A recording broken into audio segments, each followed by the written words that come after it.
For the alphabets, I'll go on that quickly. A, B, D, A, F, E, G, B. You see that the pronunciation of that is almost neutral. And the one that sounds like down is B. And that is very important. And that's important to know what that B stands for. When Yoruba wants to say a proverb, or when they want to do a saying, they will say, Otide B. The guy has reached B. And that B means full stop.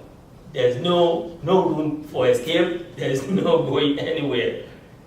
Or if somebody failed in something, Otide B. Or if somebody's been doing bad thing continuously, and then this is the end result, B. Down. Down tone. The tone is down. We didn't say B. And we didn't say B. We say B. Down. Alright? So we should be mindful of that. He, I, J, K, L, M, N, O, O. When it's got to he, I, J, it starts going up. But see, between H and I, he, they use that bending sound that we discussed last week. That bending sound is common with Yoruba. When we say ye, in the olden days, in the 60s, 70s, we used to say ye, right? We used to put the two marks together and form a V, right? But for simplicity, I break it down more so that you can see why we did that. And then sometimes some will even put that over it. Why? So that it shows that it's right?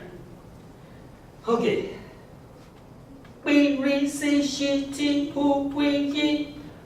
All that is uptone. Uptone all the way throughout, right? So when you are doing the alphabets, this is how you are going to say it. When I say, give me the full alphabet, Yoruba alphabet. A, B, D, A, F, E, G, B, E, J, K, L, M, N, O, P, R, C, H, T, U, V, E. I missed one, I missed all.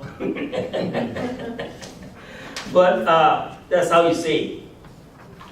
So, we don't have C, we don't have V, we don't have Q, we don't have X, and we don't have Z. But we know how to pronounce them. We substitute the closest sounding alphabet with that. Excuse me. Yes. Say it again. Just say we don't have no C. We don't have no C. No C. We don't have F. F. We have F, but we don't have V. V. Yeah, we don't have V. Yeah. Sorry for that. That was a mistake. But I put F in bracket for a reason. Q. Q. Okay. We don't have that. We don't have X. And we don't have Z. Correct. Thank you. So, when we want to pronounce C, we see the C, we want to pronounce it, we say C, right? Right. But in Yoruba, our C is S. And our she is S with a dot under it. With dot under the S, we'll turn to she. S-H-E-E. S-H-E. So, when we want to say television, and it's just proper Yoruba person and is not even exposed to English grammar, we just say television. Television or television. If it's from your or Ibadan, we say television. Because there's no V. All right, we use substitute. C, E, Q. The Q, we can use K in place of that. And if you really want to pronounce it, we say Q, K, I, U.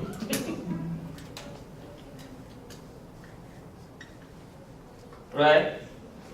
And then when we want to pronounce the X by force, because it's not in our alphabet, we say Ekisi, E, Ki, Si.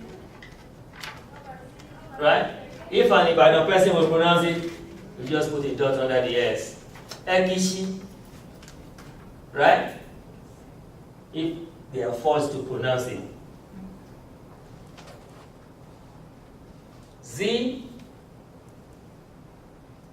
we pronounce C like C-E-E or C-E-A.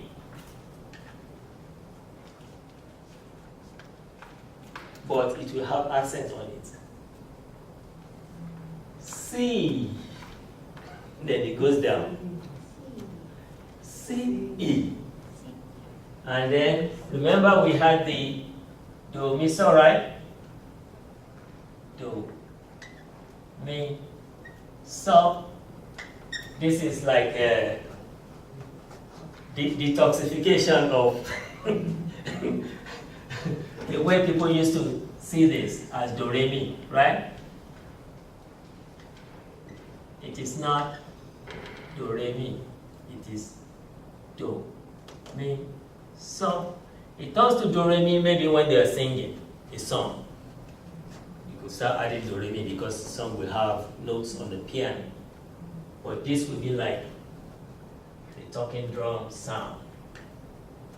3 notes, which makes it so easy. You only need to know 3 notes to be able to put accents on Yoruba words, right? You only need 3 notes. Do goes down, like the B.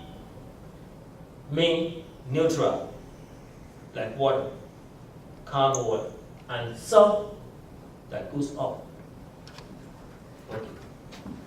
I won't spend too much time on that. For the benefit of those who want to move forward, right? Ground.